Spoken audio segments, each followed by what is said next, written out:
बिस्मिल्लाहिर्रहमानिर्रहीम। इस्लामिक वाक़यात और इस्लामिक किस्से देखने के लिए चैनल को सब्सक्राइब करें। हारून रशीद ने बहलोल को हदायत की कि बाज़ार जाएं और कसाबों के तराजू और जिन पत्थरों से वो गोश्त तोलते हैं वो चेक करें, और जिन के तोल वाला पत्थर कम निकले इन्हें गिरफ़्तार करके दरबार में हाज़िर करें। बहलोल बाज़ार जाते हैं, पहले कसाई का तोल वाला पत्थर चेक करते हैं तो वो कम निकलता है। कसाई से पूछते हैं कि हालात कैसे चल रहे हैं। कसाई कहता है कि बहुत बुरे दिन हैं, दिल करता है कि ये गोश्त काटने वाली छुरी बदन में घुसा दूँ और अबदी नींद सो जाऊँ।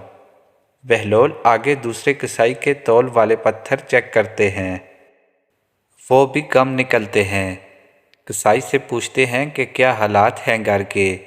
वो कहता है कि काश अल्लाह ने पैदा ही ना किया होता, बहुत ज़िल्लत की ज़िंदगी गुजार रहा हूँ। बहलोल आगे बढ़े और तीसरे कसाई के पास पहुँचे। तौल वाला पत्थर चेक किया तो बिल्कुल दुरुस्त पाया। कसाई से पूछा कि ज़िंदगी कैसे गुजर रही है।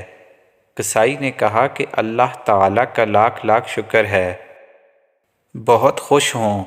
अल्लाह ताला ने बड़ा करम किया है, औलाद नेक है, ज़िंदगी बहुत अच्छी गुजर रही है। बहलोल वापस आते हैं। सुल्तान हारून रशीद पूछते हैं कि क्या प्रोग्रेस है। बहलोल कहते हैं कि कई किसाबों के तौल वाले पत्थर कम निकले हैं।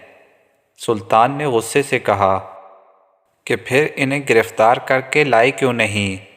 बहलोल ने कहा अल्लाह ताला इन्हें खुद सज़ा दे रहा था, इन पर दुनिया तंग कर दी थी तो यहाँ लाने की क्या ज़रूरत थी। आज हमारे भी कुछ ऐसे ही हालात हैं, हमने भी दुनिया को अपनाया है, इसी की फ़िक्र है, हराम व हलाल और आखिरत की फ़िक्र ही नहीं।